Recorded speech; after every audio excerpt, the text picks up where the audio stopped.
The following talk was given at the Insight Meditation Center in Redwood City, California. Please visit our website at audiodharma.org. So, good evening. Good evening. Welcome, welcome.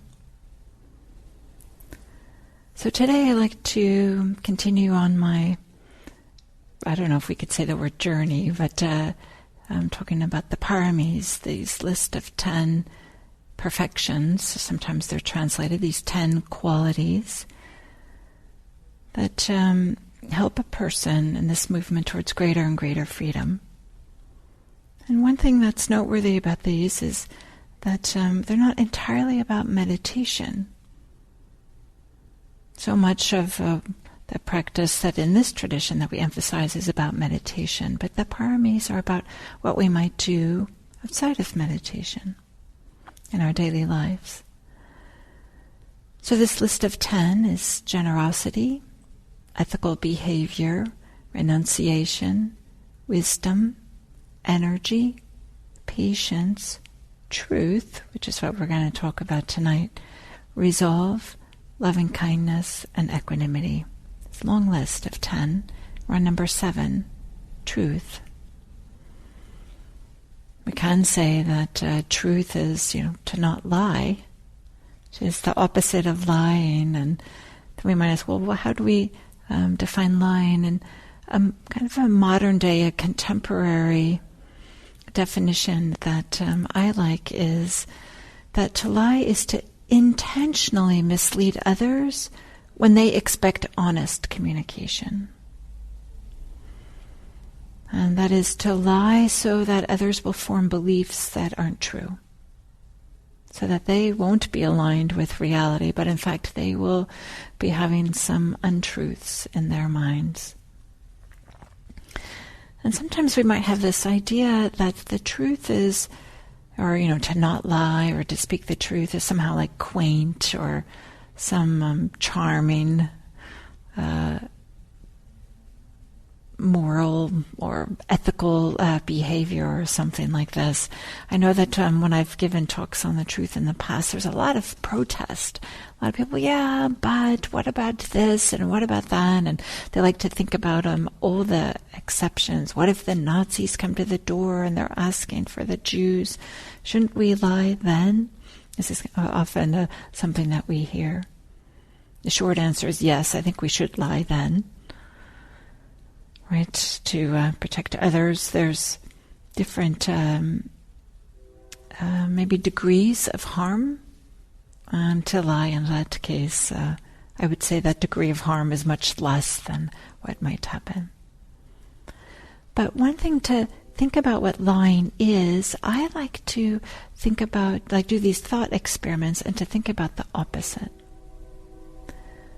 What would our world be like if there were no lying?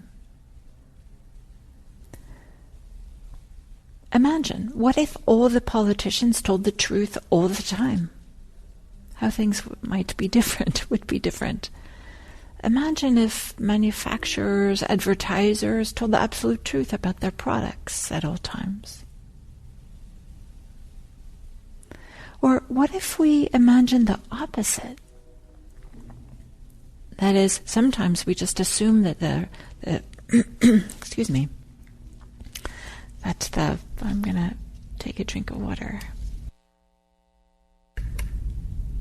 Okay.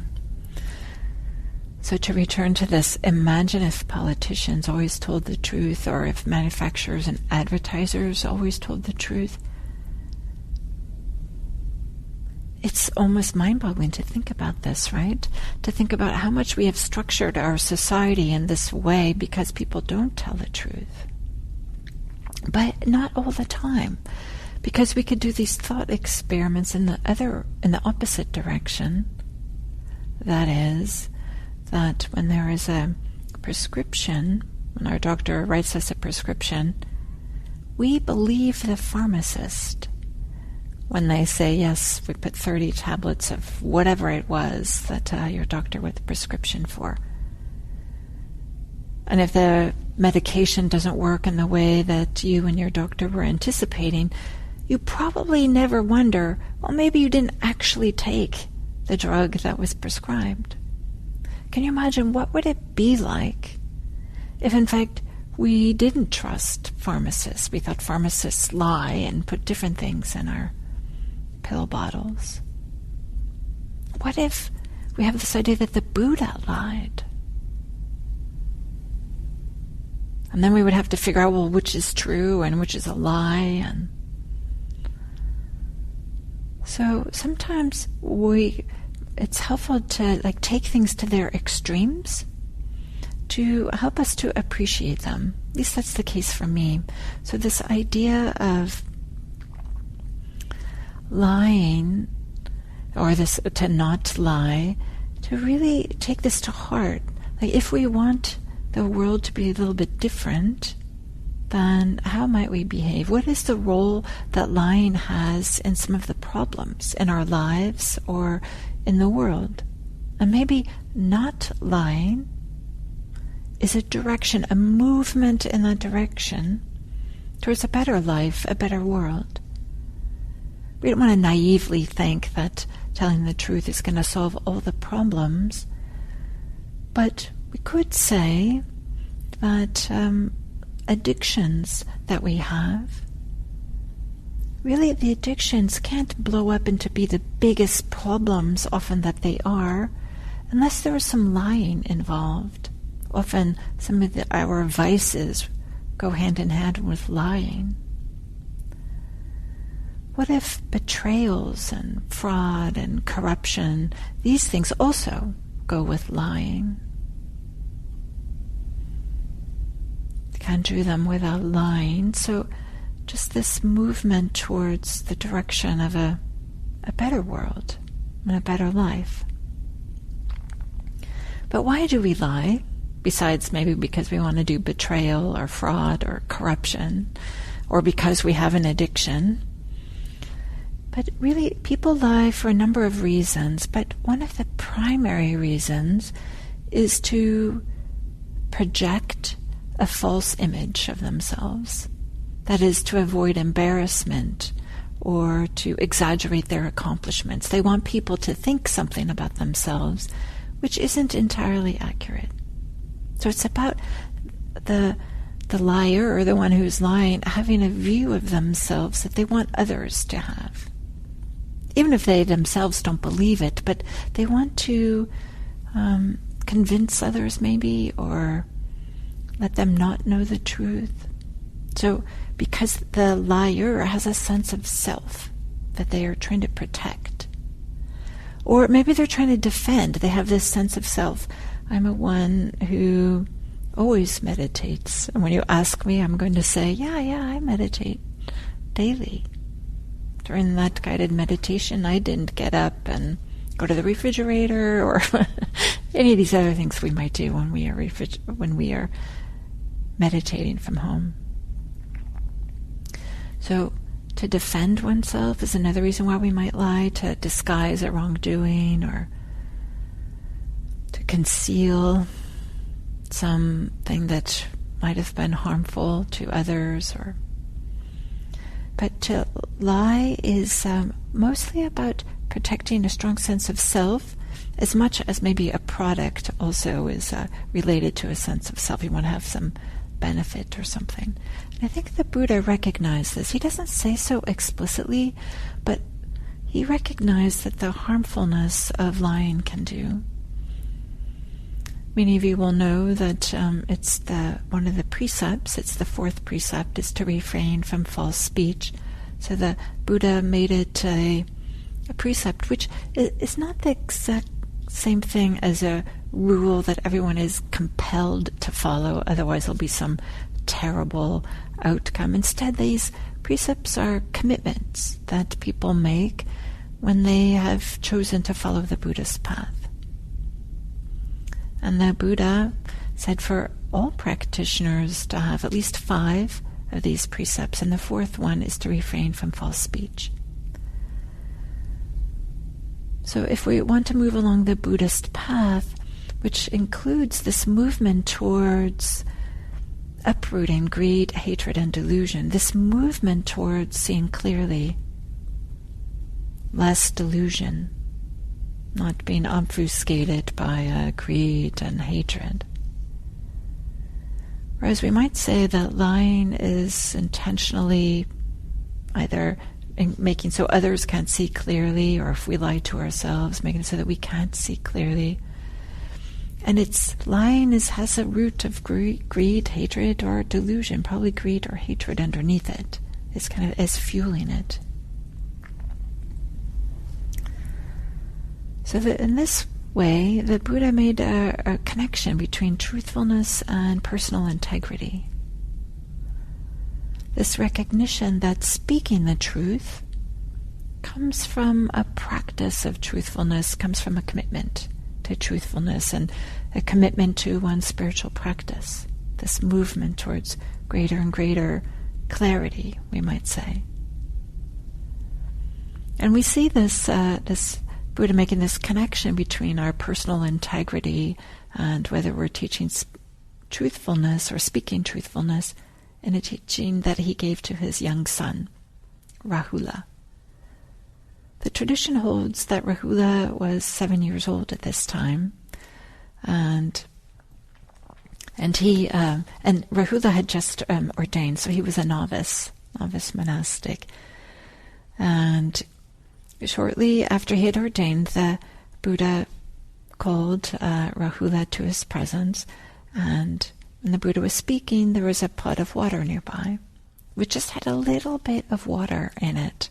And the Buddha picked it up and showed it to Rahula and said, "Just so little is the spiritual worth of a person who is not ashamed to tell a deliberate lie." So little is this spiritual worth. I'm using this language, spiritual worth. I heard Bhikkhu Bodhi, when he was describing the sutta passage, use this expression. In the sutta, now I don't remember the exact Pali, but we could also translate it as, the monks' practice, or we'll just use that word, monk's practice. So spiritual worth. So the Buddha shows, see how there's just this little bit of water in this pot here? Just in the same way, a person that would tell, who is not ashamed to tell a deliberate lie, so little is their spiritual worth. But then the Buddha goes on. He throws out the water. And he says, so a person who is not ashamed to tell a deliberate lie throws away whatever little spiritual virtue they have been cultivating. So if you've been cultivating and you've been developing along the Buddhist path, whether it's your meditation practice or your wisdom or sila, ethical behavior, when you lie, you throw it out. Pretty strong statement. But the Buddha continues. He takes the pot and he turns it over. Now that it's empty, he turns it over. And he says, so a person who is not ashamed to tell a deliberate lie turns their whole inner being upside down. Right? If we have this movement towards non-greed, non-hatred, non-delusion, this movement towards the truth, seeing things clearly, when we start lying, we're going the opposite direction. And it's discordant with this movement of wanting to have a greater and greater clarity. And then the Buddha goes even further. He says, he turns the pot right back upside and shows it to his son, and he says, see how this pot is vacant and hollow? And Rahula responds, yes. That's how vacant and hollow the spiritual value is in one who is not ashamed to tell a deliberate lie. And then he ends the discourse by saying, when one is not ashamed to tell a deliberate lie, there's no evil that one would not do. Thus, Rahula, you should train yourself. I will not tell a deliberate lie even in jest. These are pretty strong words. I appreciate very much that the Buddha is teaching a young person, and he's using something tangible, this pot of water. Throwing it out, it's like throwing out your whatever you've been cultivating, looking inside and seeing that it's hollow. Strong words. So, as I mentioned earlier, often people protest, but, maybe we should, there's like a little white lies. And to address this, I'm inspired by this little book, it's called Lying, that addresses this very topic. It's written by Sam Harris. And Sam Harris writes that when we say white lies to our friends, presumably because we want to not hurt their feelings, when we say white lies, it compromises our connection to them. It compromises our relationship with them for a number of reasons, or a number of ways. And he says that, one is that we deny them access to reality. We deny them access to the truth. So their resulting ignorance often harms them in ways that we don't anticipate. Do I look okay in this dress? Maybe that dress is a little bit too revealing, and they're going to something, and they don't realize it for whatever reason. Yes, that dress looks great, you're going to do fine. But maybe, as it happens, they're seeing a future employer, or maybe they're going to a job interview, or something like this. So maybe they're not knowing that their dress is a little bit too revealing, or maybe they're going to a monastery where there's some monastics, where there's an encouragement for women to cover their shoulders and their chest areas in a way that is supportive for these monastics. So if we don't let them know what they don't know, maybe we're doing them a disservice. But rather than saying a truth that may be hurtful, can we say to the subtext, if it's appropriate, what is the subtext? Does this dress look okay on me? Honey, I love you no matter what you wear. Honey, I think you're beautiful, even when you're in your PJs, whatever it might be. So maybe the way to answer the question is to address what's the question underneath that's being asked, which requires us to be sensitive and to be on our toes. And then Sam Harris continues, and he says that somehow if we are telling white lies to our friends or our family members or partners, it somehow seems a failure of friendship. That in some circumstances, false encouragement can be costly to another person. Yeah, that was great, when in fact maybe it was good, but there were some ways in which they could do better. And maybe they're not encouraged to do a little bit better because they think that they did great. But if they had some feedback, it would make a difference. Yeah, and this art of giving feedback it's a real skill. And it's sometimes uncomfortable to receive it, it's uncomfortable to give it. But if we're a friend, we will find the right time and in the right way. Time might be one of the key components here, maybe when they're specifically asking for feedback, or maybe in the context of something else, and maybe it could be said, maybe they gave a talk that didn't go so well. We can, start the conversation. I don't know exactly how to do this, but it could be, well, what do you think went well? Or, I really appreciated this, but I admit that I got a little lost when you were doing that.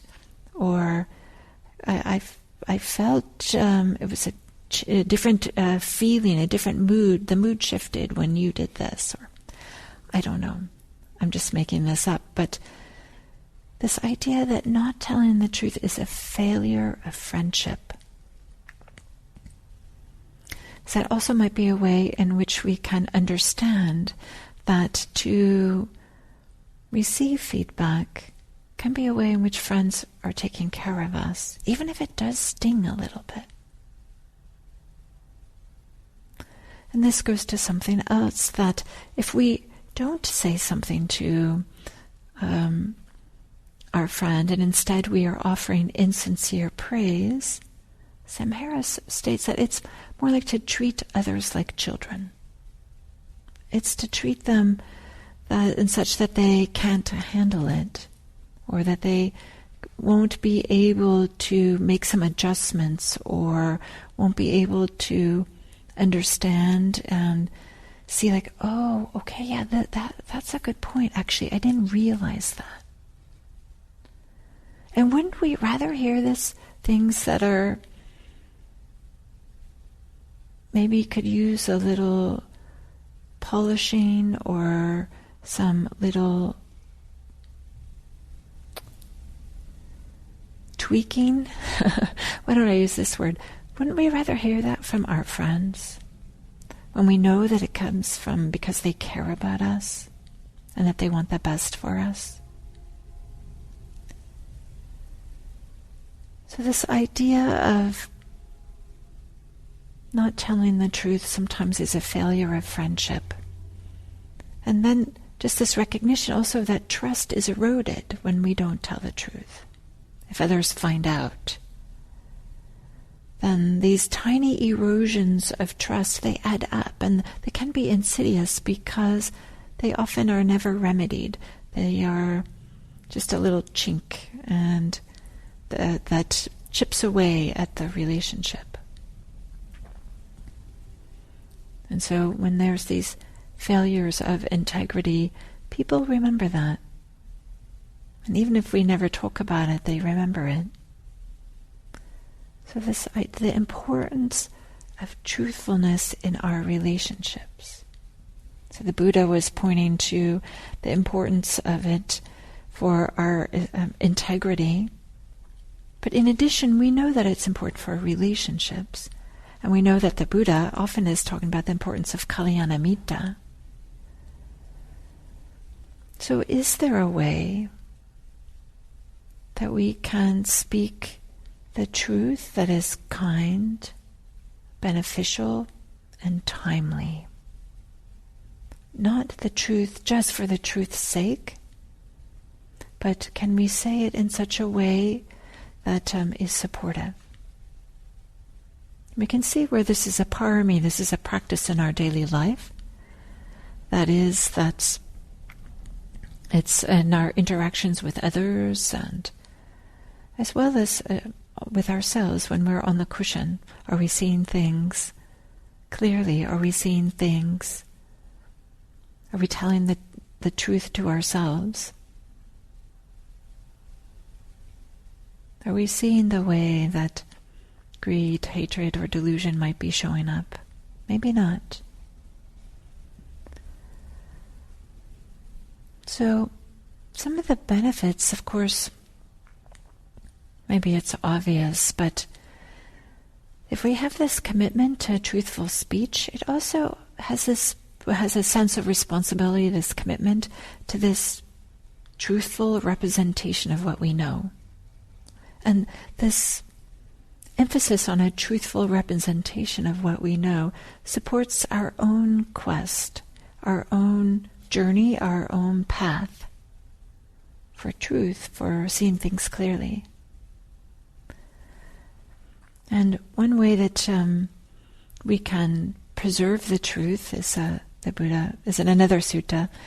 There's a story where a Brahmin, which is the priest of the dominant religious tradition of the time, he says to the Buddha, this priest says to the Buddha, with regard to the ancient Brahmanic hymns, so those are their sacred scriptures, With regard to the ancient Brahmanic hymns that have come down through oral transmission, that is, they've been memorized through the years, this was happening even before Buddhism,